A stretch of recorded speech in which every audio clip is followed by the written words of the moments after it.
Hello everyone, स्वागत है आप सभी का GW क्लासेस के आज के हिस्ट्री क्लास में। आज हम लोग पढ़ेंगे सिंधु घाटी सभ्यता और उससे संबंधित जितने भी फैक्ट होंगे सबको कवर करेंगे। एक ही वीडियो ही आपके लिए पर्याप्त होगी सिंधु घाटी सभ्यता टॉपिक के लिए। इसके बाद कोई अन्य वीडियो देखने की ज़रूरत नहीं पड़ने वाली है।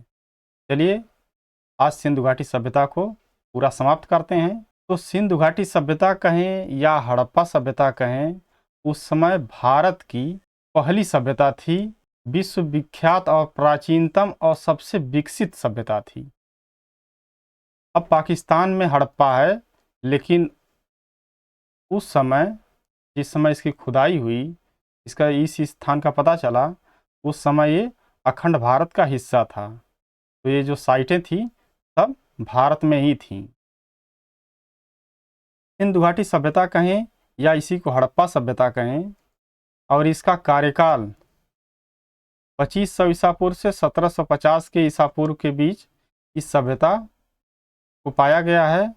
और इसे जो है कि कुछ बुकों में जो है कि 2500 से या कहें तो 3300 ईसा पूर्व से 1900 ईसा पूर्व तक मानते हैं। तो चलिए आज का सेशन विस्तार से देखते हैं सिंधु घाटी सभ्यता को बहुत ही अच्छे से, और जितने भी एग्जाम की दृष्टि से जितने भी फैक्ट हैं सबको देखेंगे। इस वीडियो पर अंत तक बने रहें। सिंधु घाटी सभ्यता जो है कि विश्व की प्राचीनतम और सबसे योजनाबद्ध नगर सभ्यताओं में से एक थी। इसे हड़प्पा सभ्यता या सिंधु घाटी सभ्यता कहा गया, क्योंकि इसका पहला स्थल जो खोजा गया 1921 में हड़प्पा ही था, जो उस समय भारत का हिस्सा था। वर्तमान टाइम में पंजाब पाकिस्तान में है। इसकी खोज 1921 में दयाराम साहनी द्वारा किया गया। इस सभ्यता का विकास मुख्यतः सिंधु नदी और उसकी सहायक नदियों जैसे चेनाब, रावी, सतलज, झेलम, इन सभी नदियों के आसपास ही इस सभ्यता का विकास हुआ है। और यह सभ्यता जो पाई गई इन्हीं नदियों के आसपास ही पाई गई है। और इसका पीरियड देखें, ऑथेंटिक पीरियड जो है कि 2500 ईसा पूर्व से 1750 ईसा पूर्व तक माना गया है।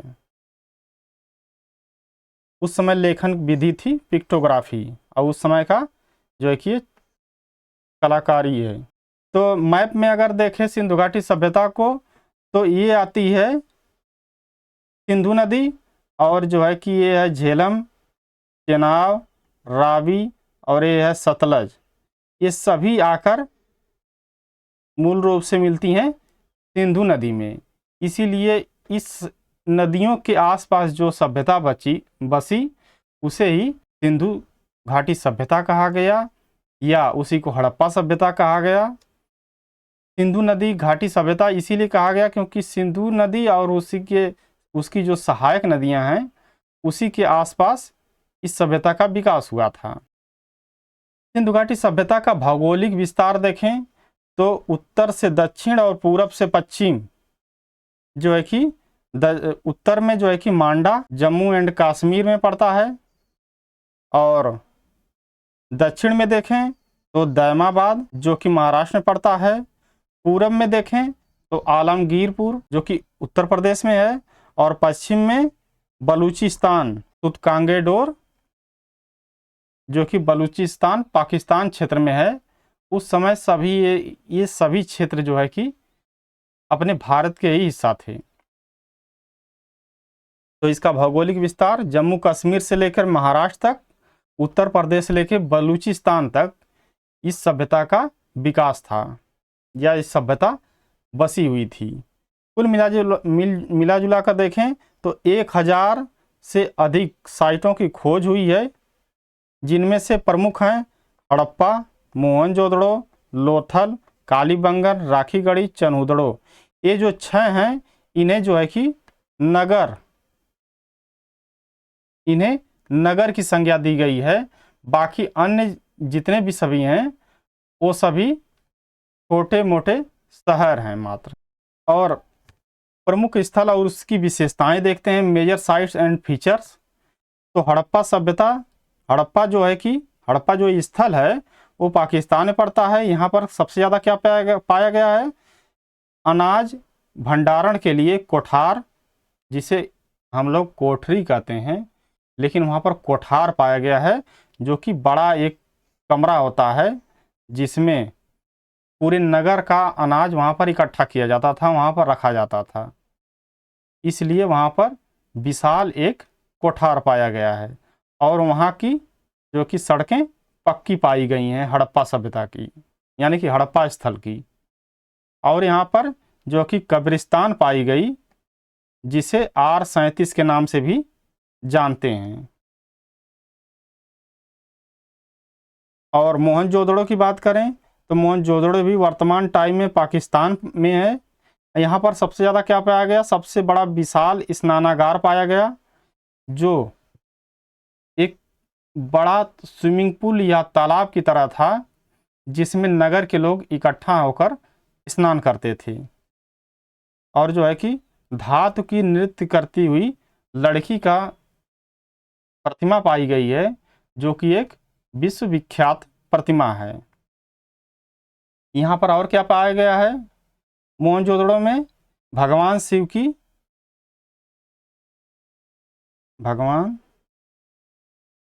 की विशाल पाषाण प्रतिमा पाई गई है। और यहाँ पर एक चीज और पाया गया है, सभा भवन, जिससे पता चलता है कि एक लोकतंत्रात्मक या गणराज्य की व्यवस्था थी उस समय। राजा और इस तरह की कोई सत्ता नहीं थी। पूरी व्यवस्था संभालने के लिए उस समय एक रिपब्लिक होने का इससे अनुमान लगता है, क्योंकि सभा भवन जो होती है, एक मीटिंग रूम जिसे कहते हैं, उस समय पाया गया है मोहनजोदड़ो में। लोथल की बात करें तो लोथल जो है कि भारत गुजरात में वर्तमान टाइम में है। वह उस समय जो है कि क्या करता था? लोथल से ही आंतरिक और बाहरी व्यापार होता था, अनाज भंडारण होता था वहाँ पर, और जल निकासी की व्यवस्था के साथ बहुत ही विकसित पाए गए हैं।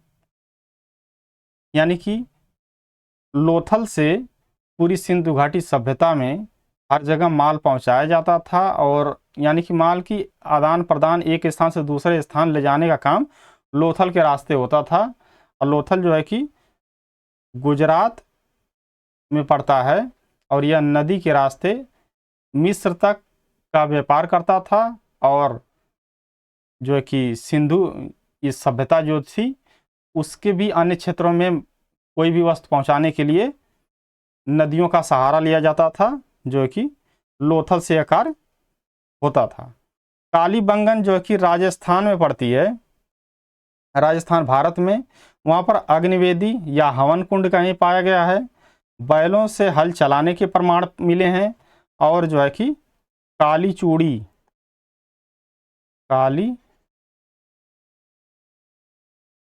चूड़ी के साक्ष्य मिले हैं कालीबंगन से। राखी गढ़ी की बात करें तो यह हरियाणा क्षेत्र में पड़ता है भारत में। यह जो है कि अब तक का सिंधु घाटी सभ्यता का सबसे बड़ा स्थल खोजा गया है, और यहाँ पर मानव कंकाल भी पाए गए हैं। और चनहुदड़ो की बात करें तो चनहुदड़ो जो है कि वर्तमान टाइम में पाकिस्तान में है। यहाँ पर मोहरों और चूड़ियों का निर्माण केंद्र पाया गया, और मटके बनाने के कारखाने,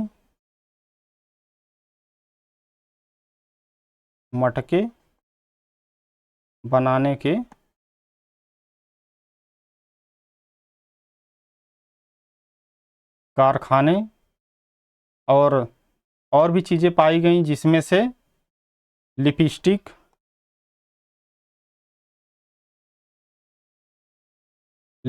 हुआ,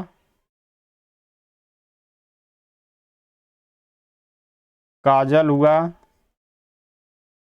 लिपस्टिक, काजल, कंघा या कंघी कहें, और उस्तरा उसे कहते हैं। उस्तरा जो होता है जिससे सेविंग की जाती है, उसी को उस्तरा बोलते हैं। तो ये जो कि सिंधु घाटी सभ्यता का महत्वपूर्ण नोट है। इसे ये सभी जो है कि याद करने वाली चीज़ें हैं, इसे याद रखिए। यह जो है कि हड़प्पा सभ्यता की दयाराम साहनी ने खोज किया, मोहनजोदड़ो को आर डी बनर्जी ने किया, लोथल के जो है कि एस आर राव ने किया है 1954 से 63 के बीच में। कालीबंगन जो है कि राखी जो कि राजस्थान में पड़ता है। बीबी लाल और बीके ठाकुर जो है कि 1953 में इसकी खोज की है। राखी गढ़ी हरियाणा में पड़ता है, जो कि एस एन राजगुरु और अर्चना प्रकाश ने 1997 से 99 के बीच इसे खोजा। चनहुदड़ों की बात करें तो यह सिंध पाकिस्तान में पड़ता है। इसकी खोज जो है कि एन जी मजूमदार ने 1931 में किया है। दैमाबाद जो कि महाराष्ट्र में पड़ता है भारत में, बीपी बाही जो है कि 1958 में इसकी खोज की है। यहाँ से जो है कि तांबे की रथ पाई गई है दैमाबाद से। इससे पता चलता है कि उस समय सोनार, बढ़ई वर्ग, लोहार ये सब भी पाए जाते थे।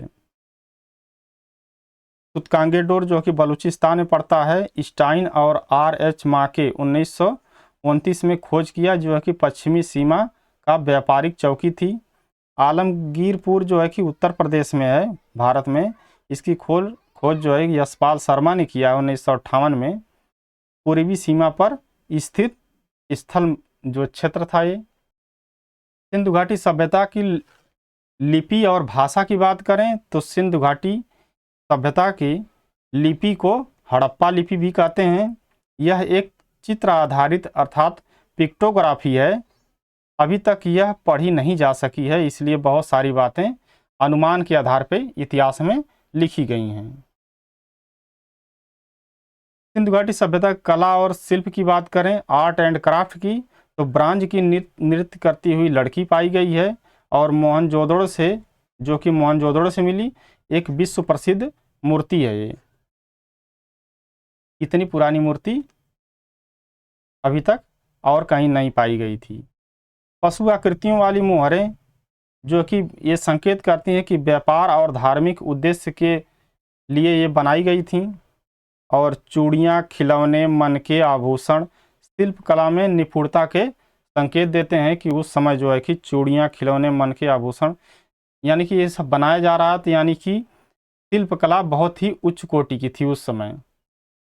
और उस समय ये भी पता चलता है कि बढ़ई वर्ग, सुनार वर्ग और कुम्हार वर्ग ये सभी मौजूद थे, इस समाज में फैले हुए थे। उस समय जो है कि सिंधु घाटी सभ्यता का ये जो कुआं है वो भी पक्की ईंटों का बना हुआ है, पक्की ईंटों का।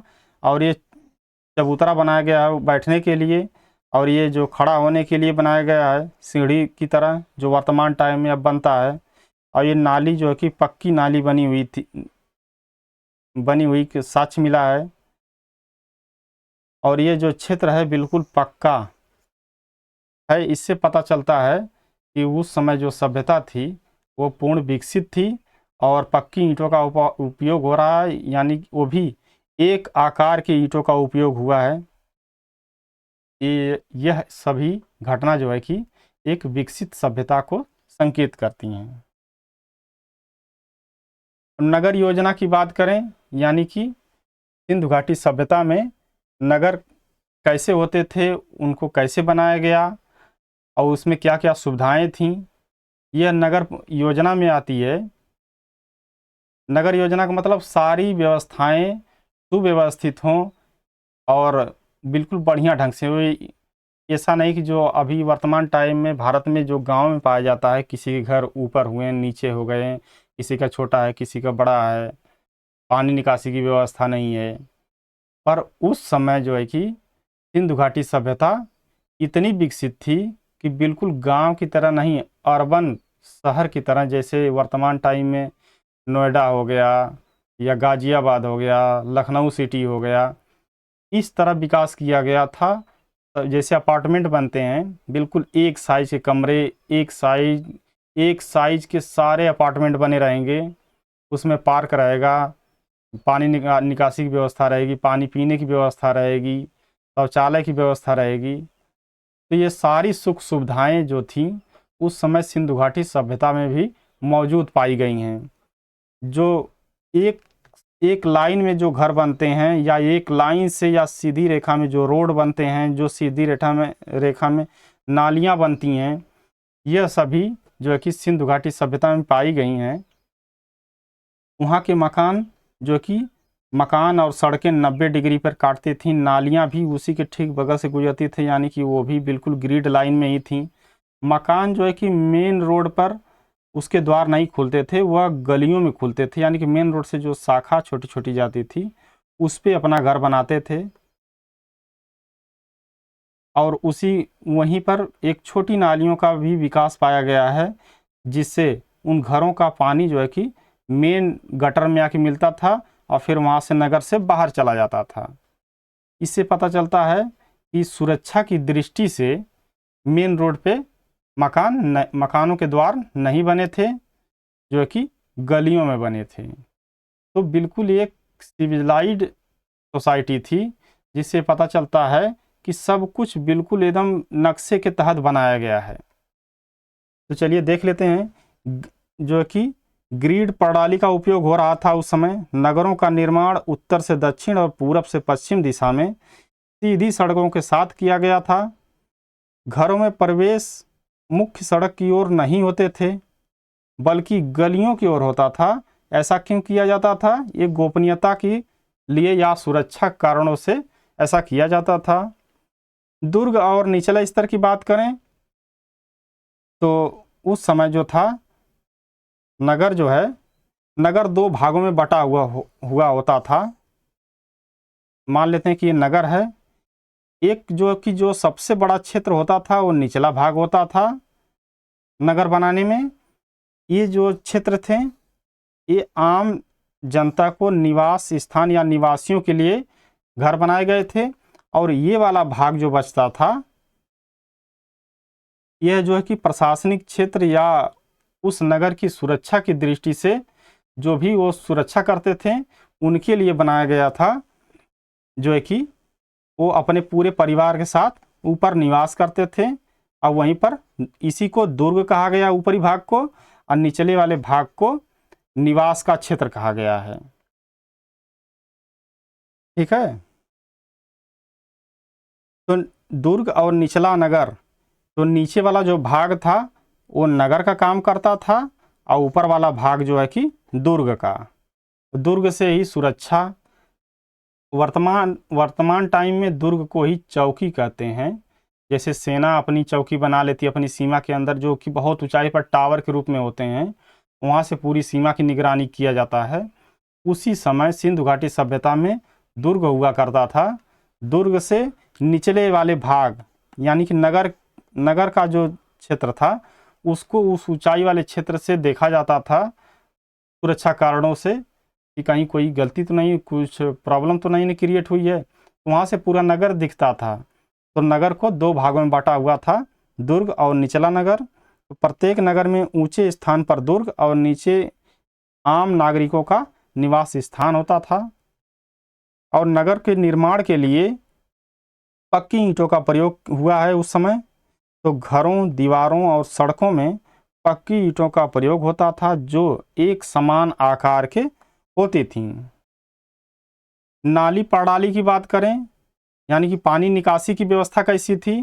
तो घरों में शौचालय, स्नानागार होते थे, जिससे जुड़ी हुई नालियां मुख्य नाले में जाती थीं।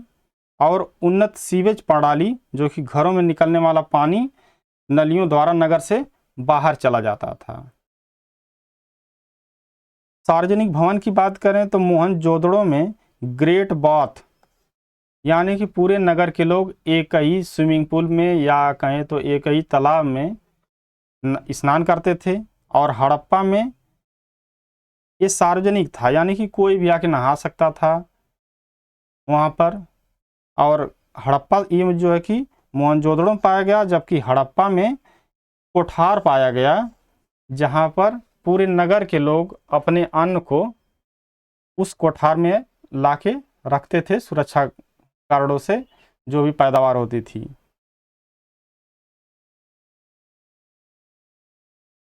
ये जो है कि उस समय की नाली व्यवस्था है। इतनी चौड़ी नाली होती थी, बिल्कुल एकदम नीट एंड क्लीन, और वहाँ से पानी निकासी की व्यवस्था इतनी, नाली तो अब वर्तमान टाइम में कहीं नहीं पाई जाती है। अब का तो नाला उस समय की नाली ही है। और इधर जो था मेन गटर जाता था बिल्कुल नगर से बाहर, उसके ऊपर होती थी सड़क। ये जो है कि सड़क, और इसकी जो है कि चौड़ाई होती थी 39 फुट पाया गया है उस समय मेन सड़क का। और जो है कि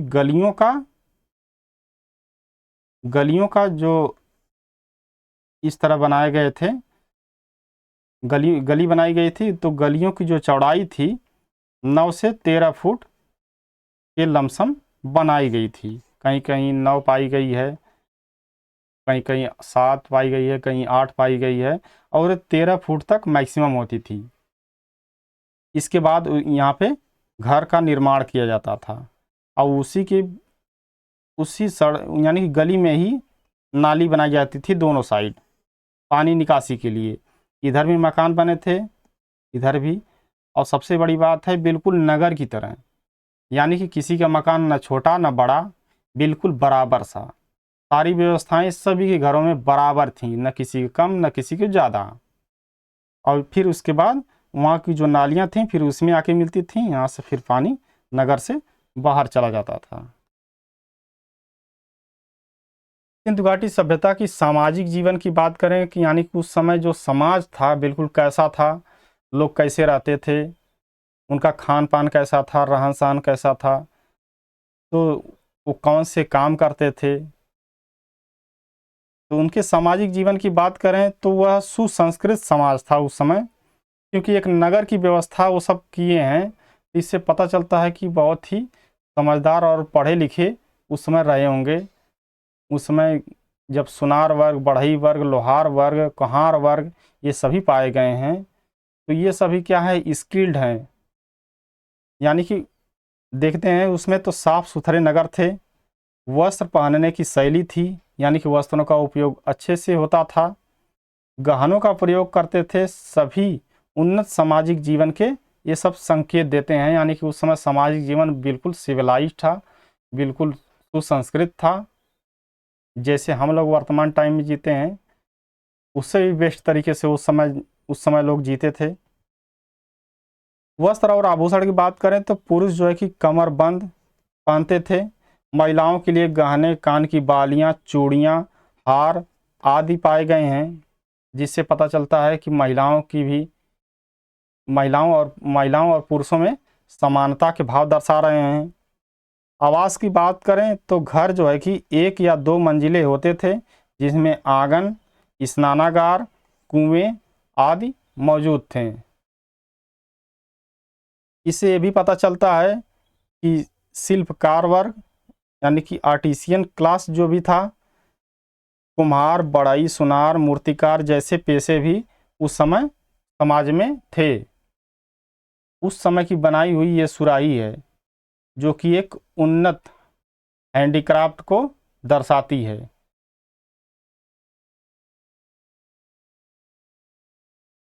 और ये उस समय का मनका है, जिसे हम लोग बोलते हैं मटका। बिल्कुल चित्रकारी की हुई है कलर से, और उसकी डिजाइन भी परफेक्ट बनी हुई है। और सिंधु घाटी सभ्यता का आर्थिक जीवन की बात करें, यानी कि उस समय क्या बिजनेस व्यवसाय होते थे उन सब का, यानी कि किसी के पास कुछ वस्तुएं हैं तो किसी वस्तु की कमी हो रही है तो उसे कैसे ले प्राप्त करते थे, उस समय पैसा था कि नहीं था, वो किस वस्तुओं से खरीदारी करते थे, उसमें कौन सी प्रणाली चलती थी। तो आर्थिक जीवन की बात करें, इकोनॉमिक लाइफ की, तो उस समय एग्रीकल्चर बहुत उच्च कोटि का था। सिंधु घाटी सभ्यता के मुख्य फसलों में देखें तो गेहूं, जौ, मटर, तिल, कपास आदि की खेती होती थी, जो कि कपास की खेती का प्रथम साक्ष्य विश्व में सिंधु घाटी सभ्यता से ही प्राप्त हुआ है। तो यह याद करने वाली चीज़ है कि कपास का साक्ष्य विश्व में सबसे पुराना साक्ष्य जो है कि सिंधु घाटी सभ्यता से ही पाया गया है। कपास की सबसे पुरानी खेती का प्रमाण यहीं से मिला है, इसलिए ग्रीक में इसे अंग्रेज शब्द सिंधोन कहे हैं। क्योंकि जो कपड़ों का निर्माण कपास से ही होता है और इसका उपयोग बहुत बड़े पैमाने पे उस समय हो रहा था। गेहूं, जौ, कपास की खेती होती थी। बैलों का उपयोग हल चलाने में होता था। इससे ये भी पता चल रहा है, बैल हैं तो जाहिर सी बात है गाय रहेगी तभी तो बैल आएगा। तो इससे भी पता चलता है कि अन्य भी जानवर थे। जब खुदाई की गई तो गाय, भैंस, बकरी, भेड़, कुत्ते आदि पालने के साक्ष्य पाए गए और घोड़े का प्रमाण इन सभी जानवरों में नहीं पाया गया है। इससे यह भी पता चलता है कि सिंधु घाटी सभ्यता के लोग जो है कि घोड़े से अपरिचित थे। उस समय घोड़े नाम का कोई जानवर पूरी सिंधु घाटी सभ्यता में नहीं पाया गया है। उस समय के बैल की जो ये आकृति है, इससे पता चलता है कि बैल की उस समय बहुत ही महत्वपूर्ण था। उस समय बैल की पूजा होती थी, तभी उसकी मूर्ति बनी हुई है। व्यापार की बात करें तो व्यापार जो हैंडीक्राफ्ट था, जो हाथों से बने हुए वस्तुएं थीं, तांबा, कांसा, सोना, चांदी का प्रयोग होता था बनाने में सभी वस्तुओं को। और इसे बनाने के बाद जो है कि इसका एक स्थान से दूसरे जगह निर्यात और आयात होता था। सिंधु घाटी सभ्यता में जो है कि लोहे का कोई प्रमाण नहीं पाया गया है। ये भी सिंधु घाटी सभ्यता में सबसे ज़्यादा पूछे जाने वाला क्वेश्चन है कि कौन सा लौह तत्व जो है कि सिंधु घाटी सभ्यता में प्रयोग नहीं हुआ है। तो वह जो है कि लोहे का उपयोग नहीं किया गया है। मिट्टी, तांबा, पत्थर की मूर्तियां बनाई जाती थीं, चूड़ियाँ बनाई जाती थीं, मोहरें बनाई जाती थीं, ये सभी बनाई जाती थीं। और इन सभी का इंपोर्ट और एक्सपोर्ट होता था। और इन सब का एक्सपोर्ट की बात करें तो मिस्र की सभ्यता, मेसोपोटामिया तक इसका व्यापार था सिंधु घाटी सभ्यता का। और यह लोथल के रास्ते मिस्र तक सारी वस्तुएं पहुंचाई जाती थीं। और उधर से जो है कि एल्युमिनियम हुआ और अन्य वस्तुएं, कुछ चीज़ें जो कि वहाँ से यहाँ लाई जाती थी। तो यहाँ पे तांबा और एल्युमिनियम का मिलाकर कांसा बनाया जाता था।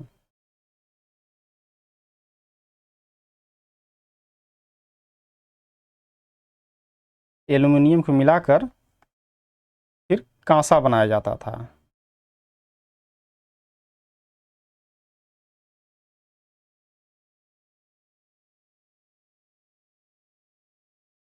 कांसा बनाया जाता था। इसीलिए सिंधु घाटी सभ्यता को कांस्य युगीन सभ्यता भी कहा जाता है। ठीक है। आंतरिक व्यापार जो है कि नदियों के माध्यम से होता था और बाहरी व्यापार जो है कि मेसोपोटामिया, सुमेर तक फारस की खाड़ी के रास्ते होता था। लोथल जो है कि डाकयार्ड, बंदरगाह मिला, जिससे समुद्री व्यापार सिद्ध होता है कि उस समय समुद्र के रास्ते सिंधु घाटी सभ्यता के लोग व्यापार करते थे। मुद्रा की बात करें तो कोई सिक्का नहीं था, वस्तु विनिमय प्रणाली थी, जो है कि एक वस्तु के बदले दूसरे वस्तु को की अदला बदली होती थी। इसी को वस्तु विनिमय प्रणाली कहा जाता है। और जो है कि धार्मिक जीवन की बात करें तो ये जो है कि इस चीज़ की आकृति है, ये जो पाया गया है पासा, यह जो है कि स्वास्तिक चिन्ह अर्थात ओम की बात, ओम या स्वास्तिक चिन्ह जो पाया गया है, यह सिंधु घाटी सभ्यता में खुदाई से प्राप्त है। इससे पता चलता है कि उस समय के लोग धार्मिक भी थे, उन सभी को इन सभी का ज्ञान था। तो सिंधु घाटी सभ्यता के लोग धार्मिक जीवन का भी साक्ष्य पाया गया है। इससे पता चलता है कि उस समय जो है कि पूजा पाठ, अन्य चीज़ें होती थीं। धर्म एक उच्च कोटि का था उस समय। तो उस समय प्राकृतिक पूजा होती थी। प्राकृतिक पूजा में पीपल के वृक्ष का पूजा होती थी। पशु में बैल का, अग्नि का, जल का आदि का पूजा करते थे। पशुपति महादेव की पूजा करते थे। एक मुहर पर एक त्रिशूलधारी पुरुष, जिसे प्रारंभिक शिव पशुपति माना गया है, उनकी पूजा होती थी। प्रजनन पूजा मातृ देवी और लिंग पूजा के संकेत मिले हैं। अंत्येष्टि क्रिया जो कि मृतकों को दफनाया जाता था, और कहीं कहीं द्वैध संस्कार के प्रमाण मिले हैं, यानी कि दफनाया और जलाया दोनों होता, जलाना दोनों होता था। मंदिर नहीं मिले हैं उस समय, स्थायी मंदिरों का प्रमाण नहीं पाया गया है उस समय। सिंधु घाटी सभ्यता के लोग मंदिर नहीं, प्रकृति की पूजा करते थे, बिल्कुल खुले वातावरण में। राजनैतिक जीवन की बात करें तो राजा का कोई प्रमाण नहीं पाया गया है उस समय। नगर नियोजन से प्रशासन का संकेत मिलता है। नगरों की एक रूपता, कानून व्यवस्था और निर्माण कार्यों से किसी केंद्रीय सत्ता का आभास होता है, यानी कि कोई केंद्रीय सत्ता थी। जैसे वर्तमान टाइम में नगर पालिका हुई, एक शहर की जो कि पूरी व्यवस्था को देखती है। उस समय भी प्रशासन की व्यवस्था थी, जैसे डीएम, एसपी, एसडीएम, तहसीलदार, ये सभी लोग हैं। उस समय भी ऐसा ही कुछ था, पर उसका कोई साक्ष्य नहीं पाया गया है। संभवतः गणराज्य प्रणाली की शंका जताई जाती है। शासकीय व्यवस्था जो कि स्थानीय पंचायत और सभाओं के रूप में थी, यानी कि गांव के, जैसे अब वर्तमान टाइम में प्रधान होते हैं, फिर जो है कि ब्लॉक होता है, तो उस समय भी स्थानीय पंचायत का संकेत मिलता है कि लोग किसी भी व्यवस्था को संभालने के लिए, क्या कुछ भी व्यवस्था करने के लिए स्थानीय पंचायत का निर्माण किए थे। उसी के द्वारा पूरे नियम व्यवस्था को संचालित करते थे। सेना और युद्ध का अभाव था उस समय, यानी कि ये पाया गया है कि उस समय जो है कि युद्ध और कोई हथियार, कोई किला नहीं पाया गया है। कोई किला, हथियार, युद्ध दृश्य नहीं मिले हैं। इससे पता चलता है कि वह जो कार्यकाल था सिंधु घाटी सभ्यता का, वह एक शांति प्रिय सभ्यता का बोध कराता है।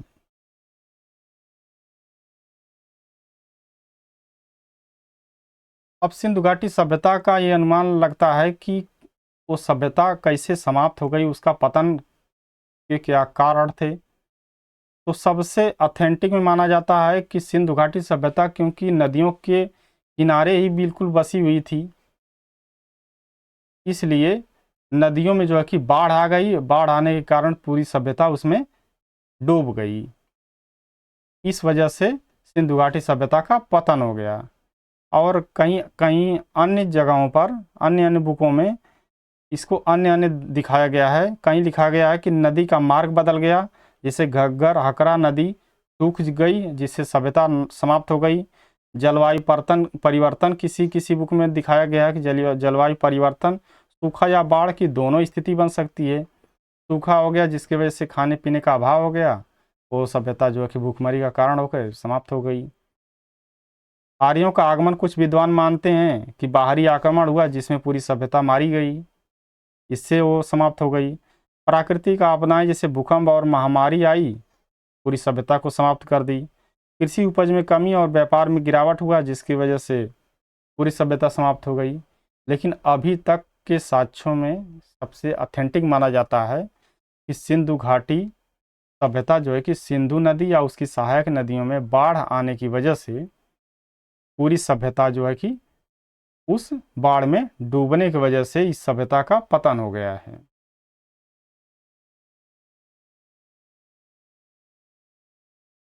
उस समय सिंधु घाटी सभ्यता के जो मकान बने थे, तो जो एक स्टेप में या दो स्टेप, यानी कि एक तल्ला या दो तल्ला जो बने थे, तो जो है कि उसमें सीढ़ियों का भी विकास था, यानी कि आर्किटेक्चर बहुत ही बढ़िया उच्च क्वालिटी का था उस समय का। मकान जो है कि पक्की ईंटों के बने थे। जो जोड़ने की जो स्टाइल होती है, जो प्रक्रिया होती है, वर्तमान टाइम में जैसे जुड़ैया होती है, उस रेशियो में या उस तरीके से उस समय भी ईंटों का प्रयोग करके मकान बनाए गए थे, वो भी पक्की ईंटों का।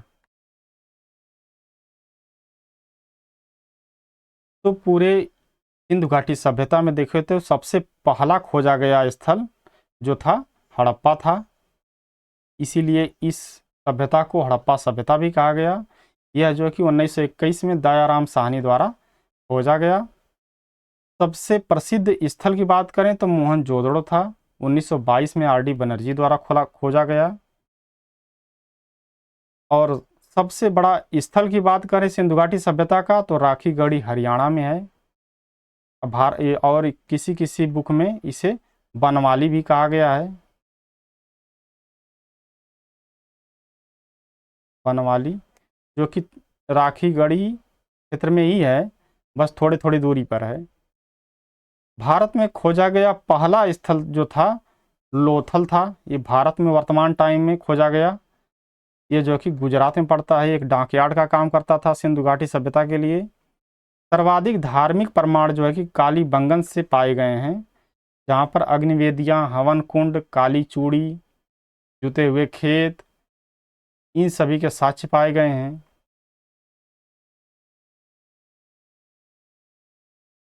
तो ओवरऑल सिंधु घाटी सभ्यता को देखें तो सिंधु घाटी सभ्यता एक अत्यंत उन्नत, योजनाबद्ध, सांस्कृतिक रूप से समृद्ध सभ्यता थी। इसकी नगर योजना, धातु शिल्प, व्यापार व्यवस्था, कला कौशल हमें यह दर्शाते हैं कि भारत की प्राचीन काल से ही उच्च स्तर की रही है। भारत की सभ्यता जो है कि प्राचीन काल से ही बिल्कुल उच्च रही है, यानी कि पूर्ण विकसित रही है। वर्तमान टाइम में हम लोग विकासशील में अभी गिने जा रहे हैं, लेकिन प्राचीन काल में पूरी तरह विकसित थी सिंधु घाटी सभ्यता।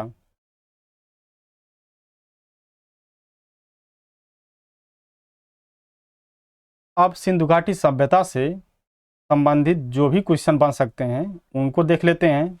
सिंधु घाटी सभ्यता का पहला खोजा गया स्थल कौन सा था? पहला स्थल मोहनजोदड़ो, लोथल, हड़प्पा, कालीबंगन। तो जो है कि पहला खोजा गया स्थल जो था हड़प्पा था, इसीलिए तो सिंधु घाटी सभ्यता को हड़प्पा सभ्यता भी कहा जाता है। मोहनजोदड़ो की खोज किसने की थी?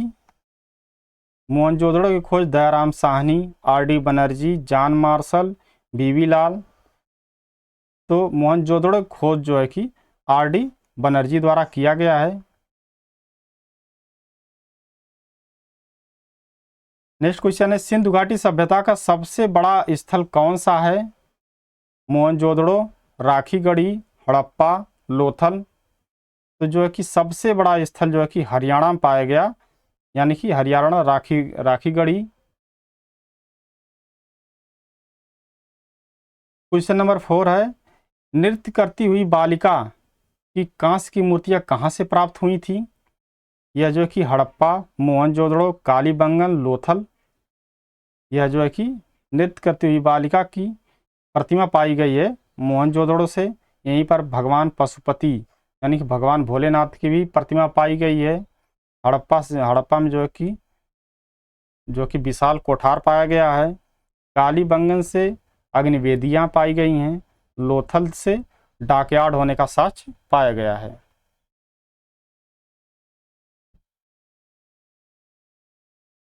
नेक्स्ट क्वेश्चन है लोथल स्थल किस लिए प्रसिद्ध था?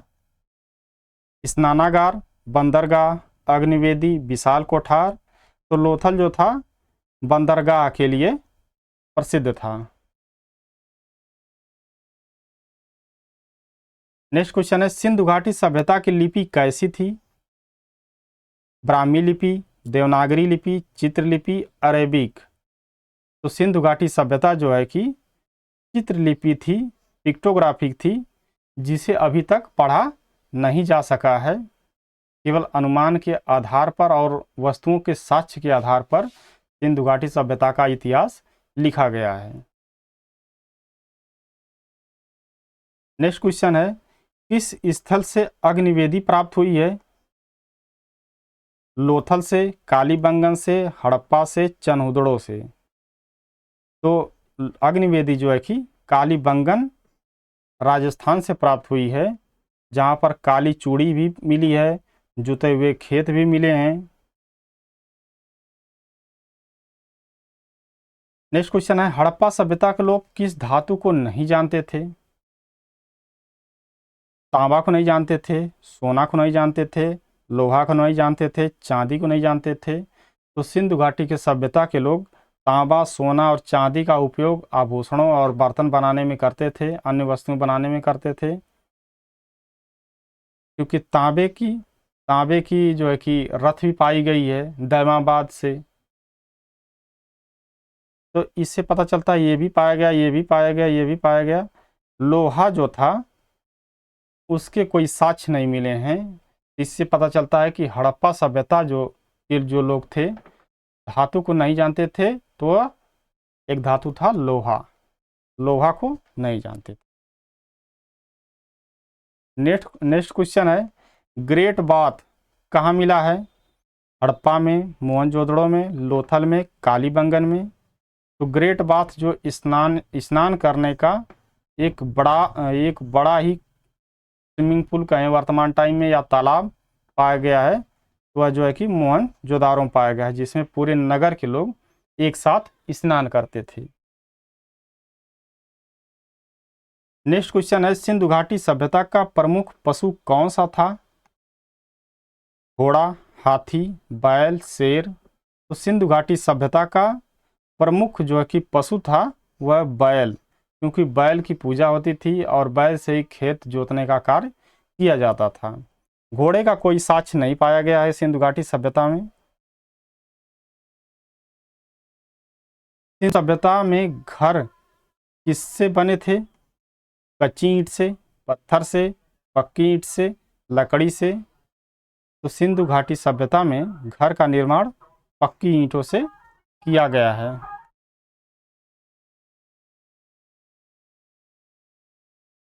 नेक्स्ट क्वेश्चन है, हड़प्पा संस्कृति नाम किस किस पर आधारित है? पहला खोजा गया स्थल, सबसे बड़ा स्थल, धार्मिक केंद्र, व्यापारिक केंद्र। तो हड़प्पा संस्कृति जो है कि पहला खोजा गया स्थल की वजह से इस संस्कृति को हड़प्पा संस्कृति कहते हैं। नेक्स्ट क्वेश्चन है, चनहुदड़ो किस शिल्प कला के लिए प्रसिद्ध था? ऑप्शन है मूर्ति कला, चूड़ियाँ, मोहरें, चित्रकारी। तो चनहुदड़ो जो था मोहरें, चूड़ियाँ बनाने का केंद्र था। इसका दोनों ऑप्शन सही है।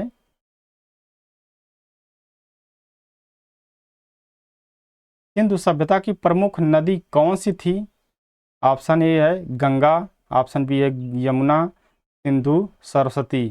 तो सिंधु सभ्यता अर्थात सिंधु नदी के किनारे ही बसी हुई थी, इसीलिए सिंधु नदी सिंधु सभ्यता की प्रमुख नदी है।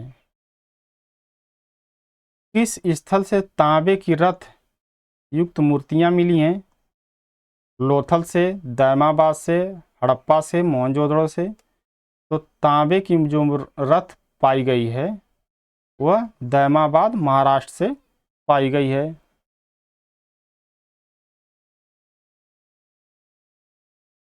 नेक्स्ट क्वेश्चन है, सिंधु सभ्यता का पतन किस युग में हुआ? युग की बात कर रहा है, लौह युग, मध्य पाषाण युग, कांस्य युग, नवपाषाण युग। तो सिंधु घाटी सभ्यता के लोग लौह से अपरिचित थे, लौह था ही नहीं। मध्य पाषाण काल भी नहीं था, नवपाषाण काल भी नहीं था। सिंधु घाटी सभ्यता के लोग कांसा बनाना सीख गए थे, इसलिए सिंधु घाटी सभ्यता को कांस्य युग भी कहा गया है, कांस्य युगीन सभ्यता। तो सिंधु घाटी सभ्यता का पतन कांस्य युग में हुआ था। नेक्स्ट क्वेश्चन है, सिंधु सभ्यता में उपयोग होने वाला प्रमुख निर्माण पदार्थ क्या था? यानी सिंधु घाटी सभ्यता के लोग सबसे बड़े पैमाने पे किस चीज़ का निर्माण करते थे? लकड़ी का, कंक्रीट का, पक्की ईंटें, बांसों का। तो सिंधु घाटी सभ्यता को देखें तो सबसे ज़्यादा पक्की ईंटों का निर्माण करते थे सिंधु घाटी सभ्यता के लोग, क्योंकि उसी से पक्के मकान, नालियाँ, सड़कें सभी पक्के ईंटों से ही निर्माण करते थे। सिंधु सभ्यता की नगर योजना कैसी थी? अनियमित थी, वृत्ताकार थी, ग्रिड सिस्टम था, रैंडम था। तो जो है कि सिंधु घाटी सभ्यता को देखें तो ग्रिड सिस्टम पर आधारित थी उस समय की नगर योजना। नेक्स्ट क्वेश्चन है, किस स्थल से कपास की खेती के प्रमाण मिले हैं? लोथल, हड़प्पा, मोहनजोदड़ो, कालीबंगन। तो यह जो है कि हड़प्पा से पाए गए हैं।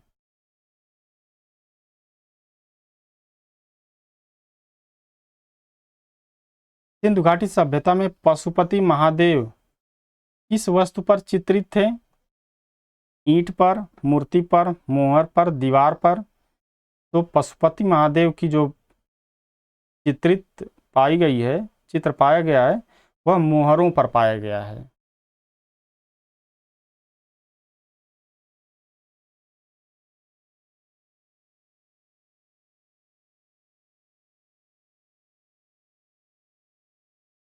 सिंधु घाटी सभ्यता की नगर योजना किस प्रणाली पर आधारित थी? वृत्ताकार, अनियमित, ग्रिड प्रणाली। तो यह जो है कि ग्रिड प्रणाली पर आधारित थी। सिंधु सभ्यता में मकान किस सामग्री से बनाए जाते थे? पत्थर से, कच्ची ईंट से, पक्की ईंट से, लकड़ी से। तो जो उस समय मकान जो बनाए जाते थे पक्की ईंटों से बनाए जाते थे।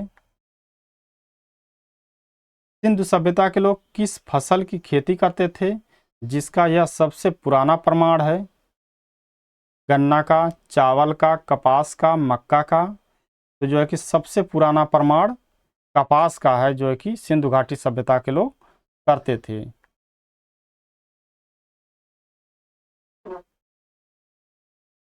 सिंधु सभ्यता के लोग कौन सी मुद्रा प्रणाली अपनाते थे? सोने के सिक्के, चांदी के सिक्के। मुद्रा प्रणाली नहीं थी, तांबे के सिक्के। तो सिंधु घाटी सभ्यता को देखा जाए तो मुद्रा प्रणाली नहीं थी। उस समय वस्तु विनिमय प्रणाली चलती थी। अगला क्वेश्चन है, पशुपति महादेव की छवि कहाँ पाई गई है? लोथल से, कालीबंगन से, मोहनजोदड़ो से, हड़प्पा से। तो पशुपति महादेव की जो मूर्ति पाई गई यानी छवि पाई गई है या प्रतिमा पाई गई है वह मोहनजोदड़ो से पाई गई है।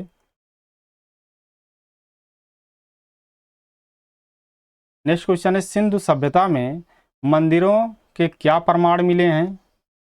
विशाल मंदिर, छोटे मंदिर, कोई प्रमाण नहीं, गुफा मंदिर।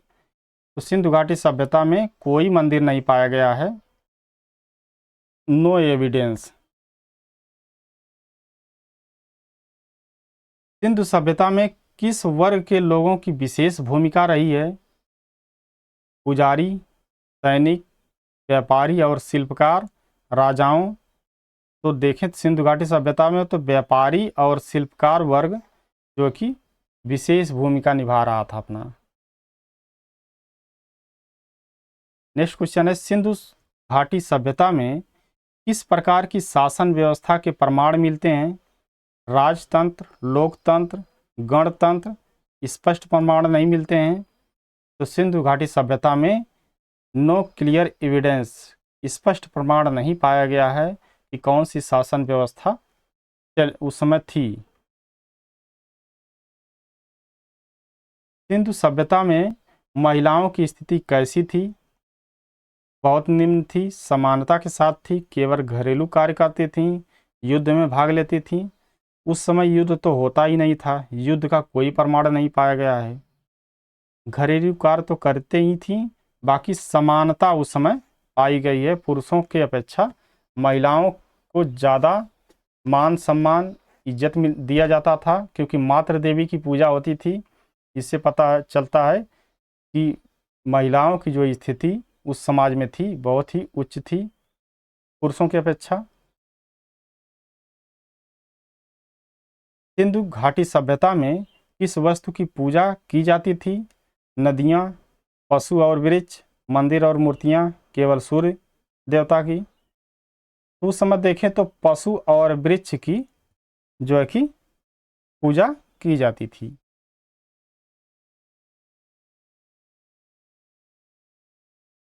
ये सभी हैं जो 5 क्वेश्चन अभ्यास प्रश्न हैं। इसका आंसर आप सभी को कमेंट बॉक्स में देना है। सिंधु घाटी सभ्यता की सबसे विशेष विशेषता क्या थी? ऑप्शन है धार्मिक संगठन, सैन्य शक्ति, उन्नत नगर योजना, विशाल मंदिर। दूसरा क्वेश्चन है सिंधु सभ्यता के किस स्थल पर ग्रेट बाथ मिला है और इसका संभावित उपयोग क्या था? ऑप्शन है हड़प्पा स्नान हेतु, लोथल जलाशय हेतु, मोहनजोदड़ो धार्मिक अनुष्ठानों हेतु, कालीबंगन अंतिम संस्कार हेतु। तीसरा क्वेश्चन है निम्न में से कौन सी विशेषता सिंधु सभ्यता के सामाजिक संगठन को दर्शाती है? राजा की मूर्तियां, जाति व्यवस्था, समानुपातिक निर्माण और नगर एकरूपता, युद्ध के दृश्य। क्वेश्चन 5 है सिंधु घाटी सभ्यता की लिपि के बारे में कौन सा कथन सही है? यह पूरी तरह पढ़ी जा चुकी है, यह संस्कृत से मिलती जुलती है, यह अब तक अपठनीय है, यह केवल धार्मिक ग्रंथों में मिलती है। और अंतिम क्वेश्चन है निम्नलिखित स्थलों में से किसे सिंधु सभ्यता का बंदरगाह नगर कहा जाता है? हड़प्पा को, लोथल को, राखीगढ़ी को, धौलावीरा को। तो मित्रों जो है कि आज का ये सेशन यहीं पर पूर्ण हुआ। सिंधु घाटी सभ्यता से अब आपको कोई बाहर कुछ भी पढ़ने की ज़रूरत इससे बाहर नहीं आने वाला है, इसलिए पढ़ने की ज़रूरत नहीं है। ये वीडियो कंप्लीट सिंधु घाटी सभ्यता की थी, इससे संबंधित क्वेश्चन भी हो गए। इन 5 प्रश्नों के आंसर आप सभी कमेंट बॉक्स में देना है। अब मिलते हैं अगली वीडियो में वैदिक सभ्यता, जिसे हम लोग नेक्स्ट वीडियो में पढ़ने वाले हैं, इसलिए अगले वीडियो में अब मुलाकात होती है। तब तक के लिए जय हिंद, जय भारत।